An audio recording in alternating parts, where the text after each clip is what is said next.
magic. It's the heartbeat of fantasy storytelling, the spark that brings worlds to life, and the force that can make or break immersion at your table. But when magic feels random or overpowered, it kills the tension. And when it's too rigid, it stops feeling magical. So how do you strike the balance? Well, today on the Bearded Nerd podcast, we're diving deep into how to create believable magic systems, ones that feel consistent, mysterious, and satisfying to both players and GMs.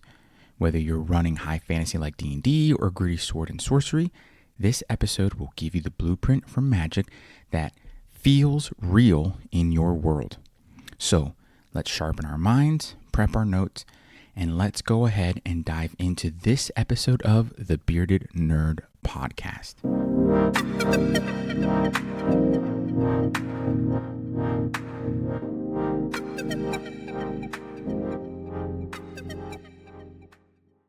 First and foremost, why does magic matter in your game?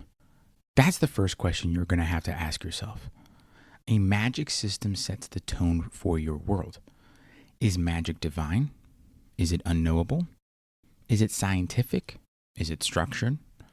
Is it even dangerous and corrupting? Those type of questions are what you need to answer before you even start on the path. So the easiest way to determine what your magic system looks like is it a hard system or a loose system? And is it in between? All of those things are okay to have, but you have to ask yourself that question. For example, in D&D 5e, the mechanics would say that magic is more of a loose, hard system.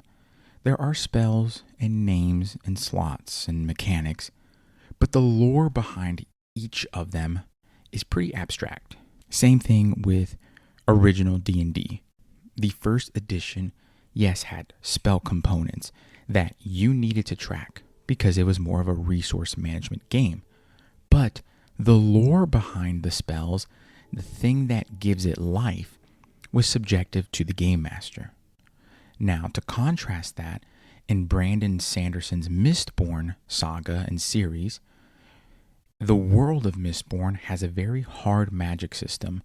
Every magical effect is based on physics and metal types.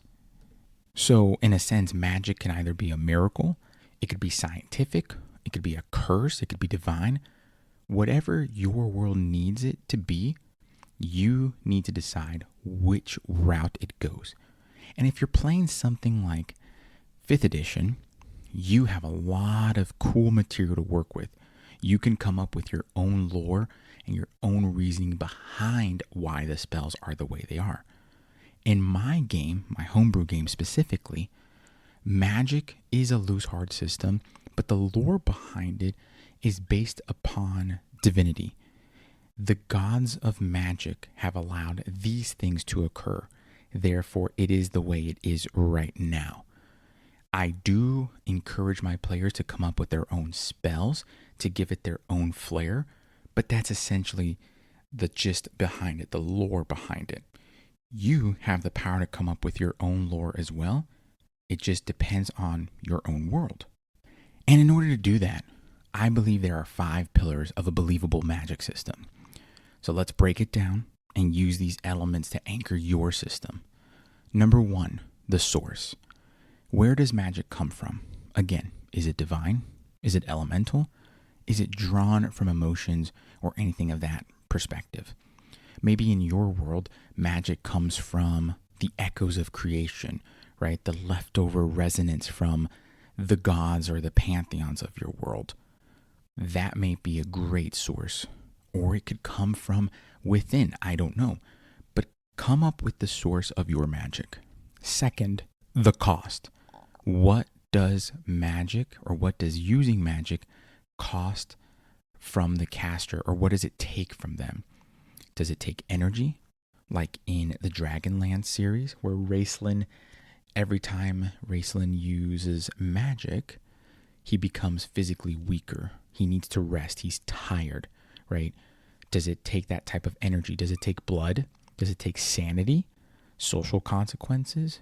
whatever it may be, you might need to come up with an equivalent exchange, so to speak. Perhaps a caster can summon a storm, but it drains their lifespan by a week, right? Big spells have a physical and spiritual price to it, if you will. It's one of the reasons I love MCDM's Draw Steel and Dagger Heart systems for Magic. It seems like, and specifically with MCDM, you can keep casting spells, but it's at a cost, right? It's kind of like how Matt Colville stated, Doctor Strange doesn't keep saying, oh, I lost spell slots. He can keep casting his spells and do the cool stuff, but he gets he gets tired and he gets, kind of beat down, so to speak, with every spell. So again, something to consider. The third pillar, limitation. What can't Magic do? What rules must be followed? And I'm not just saying, oh, what spell components you have. If in your world, Magic cannot raise the dead and is only preserved or reserved for high-level clerics, what spells can overcome that? What spells can be seen as a loophole? And let's say if someone is caught raising the dead, right, and they're not a cleric of a particular level or order, what are the punishments, right? So again, limitation. What can the Magic in your world do and not do? And building off from there, what's the learning curve? Who can use it? Is Magic inherited? Maybe a particular class or type of people can use it, which then has transformed them into a nobility class of some sort in your world because they're using Magic and Magic is OP, therefore they are seen as nobles, right? Is it studied? Can you go to a college of Magic? Can you go to a university? And what limits you from going into that university? Do you have to have money in order to go to this college? Do you need to have a background of sorts to go in? Or just can anyone study it? Or is it granted, right? Let's say that nobles in your world have inherited the Magic ability or the core. However, they have to hone it at a school. So think of like My Hero Academia, right? Everyone has a quirk, but you hone the quirk at a school so that you can go and be a hero. Same concept. Maybe everyone, or maybe a particular type of person, has a magical quirk and they have to go to an academy. But then those who are not trained by the academy, maybe they are in opposition of the government, or maybe they are considered unstable and dangerous. As you can already tell, even on the fourth pillar, there are so many cool plot hooks that you can utilize. This is what building a Magic system does. It generates plot hooks and campaign arcs for your game. The last pillar is cultural impact. Does the world react to Magic in a good way, bad way? Do they fear it? Do they worship it? Do they even tax it, right? Maybe Magic users are registered and taxed within the empire at a different level than the citizens. Maybe there are secret societies that have been created to basically push Magic users, or non-Magic users are in opposition with the Magic users. Think Avatar: The Last Airbender, but the Korra arc, right? When that show was on, everyone was a bender, and part of the kind of sub arc was that there were non-benders who opposed benders, so to speak. But this impact can drive plot, politics, and player decisions, which, again, it's all part of the storytelling narrative. Now, this is how we layer everything, and this is how we kind of create that narrative tension. Number one, don't reveal everything about your system unless they are a Magic user, and even then, have a limitation. If you're, I don't know, maybe your player is a wizard and they need to know what Magic is like in the world, give them what they need to know, but don't reveal everything, right?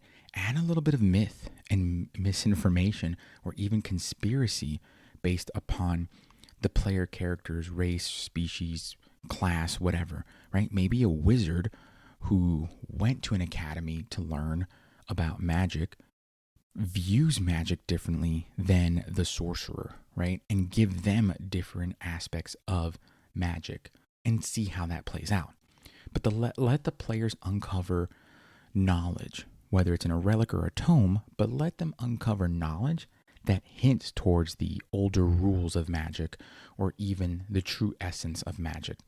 And then allow for there to be interpretation, right? Let the players kind of have their own interpretation and evolve that from there. Let it change with time. Because in my opinion, the best magic systems give the players rules, but not all the answers.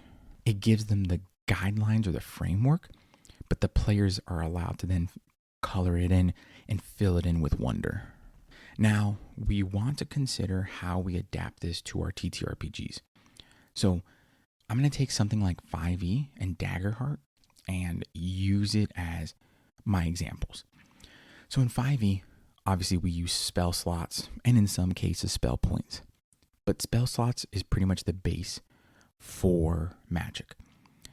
But from a flavoring contextual perspective, you fill it in and you have your players fill it in with the lore of your world, right? So for example, what you could do is that when the wizard casts fireball, maybe that fire draws heat from all its surroundings, making not only the rooms cold, but the players around the person that cast fireball make a constitution check or saving throw or suffer 1d6 cold damage. And it doesn't have to be cold damage. It could be a constitution saving throw or do fire damage because the fire is just so much. I don't know. But my point is, let it be where there's a cool effect that occurs and not just, oh, I cast fireball, boom, and it's done, right? You can flavor it however you want to reflect the intensity of your magic system. Now, in something like Daggerheart or other narrative first systems, and again, narrative first is really important, attach an effect to an emotional trigger or a thematic aspect of that magic. Let's say that a player character is casting a spell for a malicious reason. Maybe there's a magical effect. Maybe there's a little bit of a curse or something, or some sort of darkness that occurs. I know that in my Star Wars 5e game, when players use the dark side, their eyes become more Sith-like. When players use the light side, their aura becomes different, where other people can sense that an evil kind of walks away from them, so to speak, right? So do something like that. Let players negotiate magical risk and reward in dramatic scenes so that they are truly the heroes of the story. And at the end of the day, if you want magic to be more than just a mechanic, if you want it to be a narrative tool, a world shaper, a source of player engagement, give it rules, costs, and consequences.